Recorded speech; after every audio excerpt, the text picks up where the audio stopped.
In this video, we discuss some of the reasons why the BBC's TV licensing must be abolished. If you pay your TV licence, where do you think the TV licence goes? Where does the money go? It doesn't go back into the local community. It goes to keep the bosses in their rich lifestyle that they've come accustomed to over the years through dipping into the pockets of the poor and the working class. They claimed for plane tickets and champagne, parking costs and taxes, on top of basic salaries of £300,000 and upwards. They even claimed for teddy bears. The biggest spender was the Director General, Mark Thompson, who claimed over £19,000 last year.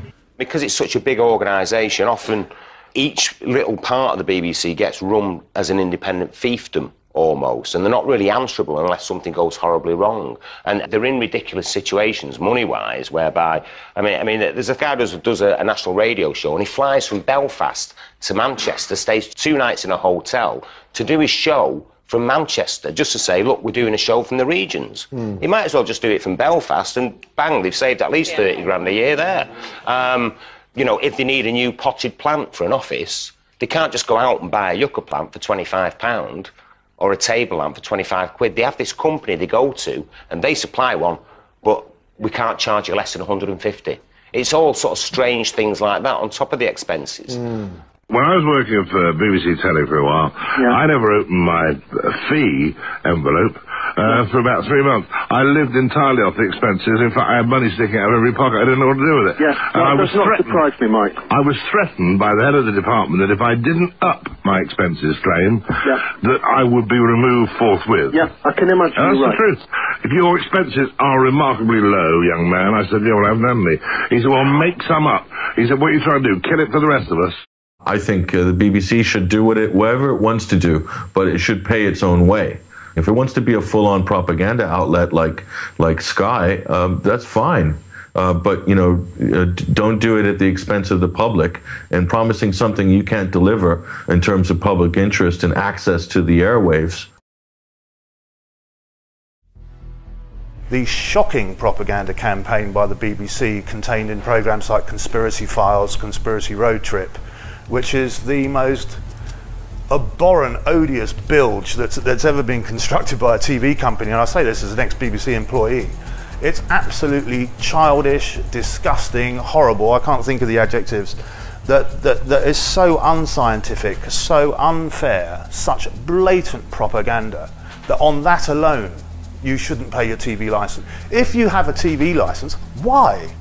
You are funding your own downfall. It is absolute social suicide. Stop doing it.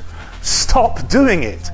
In 2009, the BBC sparked outrage with its refusal to air a British charity appeal by the National Disasters Emergency Committee during Israel's attack on Gaza. People will die because of the BBC decision. Let me be clear about that. 2 years later, BBC Radio censored the word Palestine live on air when a rap artist tried to say the words Free Palestine. And that is just a sample of many incidents where the BBC's management failed to uphold principles of impartiality.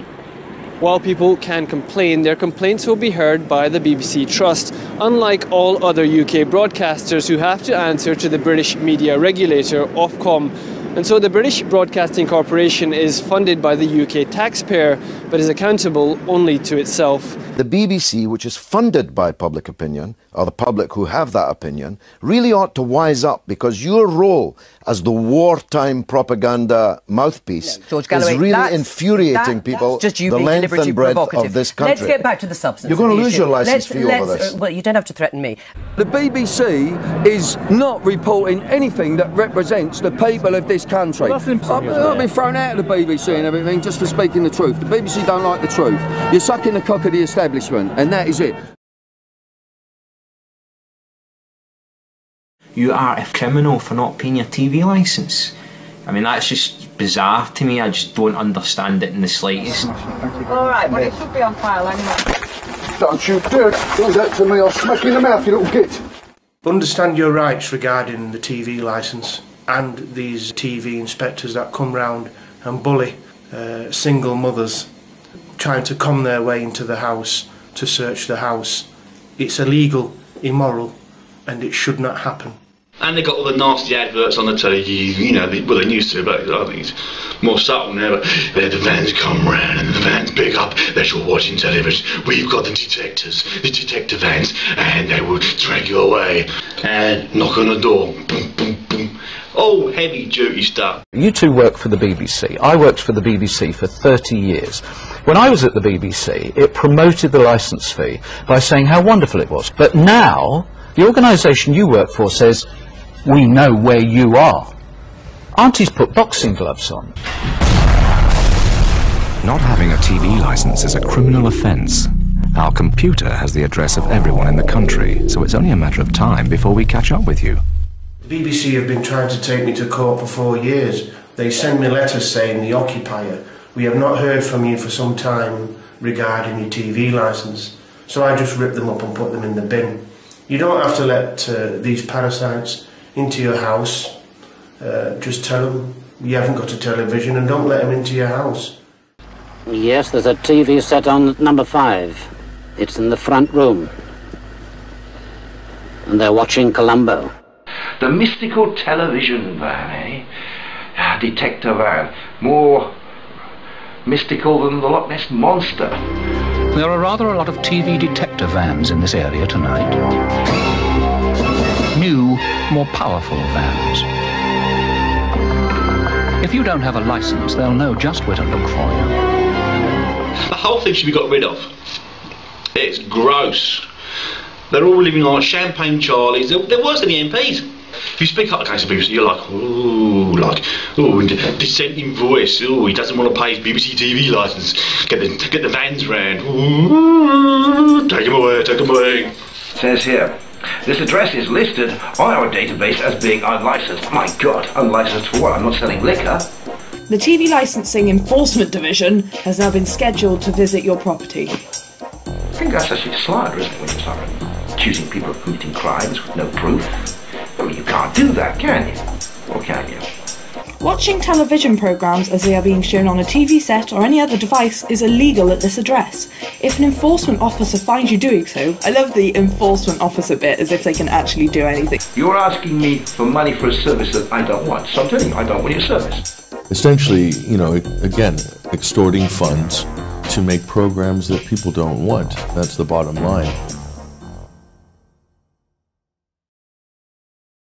His face was on TVs across Britain for decades, but now that eccentric, jokey figure from years past suddenly seems more sinister.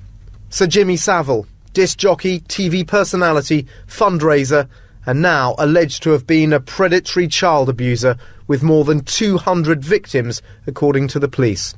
The BBC has spent £28 million of taxpayers' money, of licence fee payers' money, on gagging people. What? £28 million was paid out to over 500 people to sign special gagging orders. What could the BBC possibly have to hide? However, I suppose the one thing it does flag up is the tussle within the coalition to lay claim to the raising of the lower income tax threshold, because you talk to institutional paedophile rings operating in this country now. Sorry, I just asked Nick Clegg. Have to leave you. I just asked Nick Clegg a question. Stand aside, Norman, we'll cut across to you there, Norman. Apologies for that. You can see the problem there that Norman Smith was having. We'll try and return to Norman in the next little while. Whack, whack, oops. The BBC is finished. They knew Jimmy was groping. He wasn't fixing it. They hid Jimmy on purpose. They hid that. They knew that was going on. The alleged victims have accused the organisations he worked for of complicity in the horrific crimes.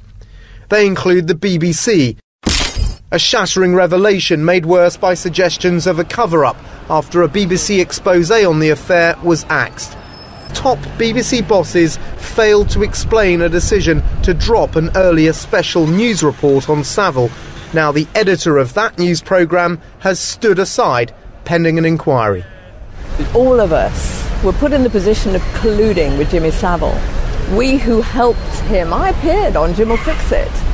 I went to Esther Ranson's house for a party, and we were doing drugs and alcohol in that party when we were kids. She's the head of child life, for God's sake. Shame on that woman. Can she be questioned? Shame on that woman. Absolutely. How revolting that the BBC knew this was going on all these years and never done nothing about it. I'd say the real reason that the BBC didn't expose Jimmy was because there's a lot of Jimmys at the BBC. We've had paedophiles working inside the BBC for many years, which of course is what many victims have been telling us. It was BBC Scotland that pulled their investigation into the abuse of Holly Gregg. They had already sent emails saying they were convinced she had been abused, and then suddenly BBC Scotland pulled their investigation. We know for a fact that paedophiles have been operating in the BBC. Are they still operating, and are those the people that are prepared to close down investigations into paedophiles elsewhere? So what are you going to do, people? You're just going to keep feeding this? You're just going to keep paying your telly licence? You're still going to enter their competitions? Do you know what I mean? Because you know what they're doing. They're just noncing the children.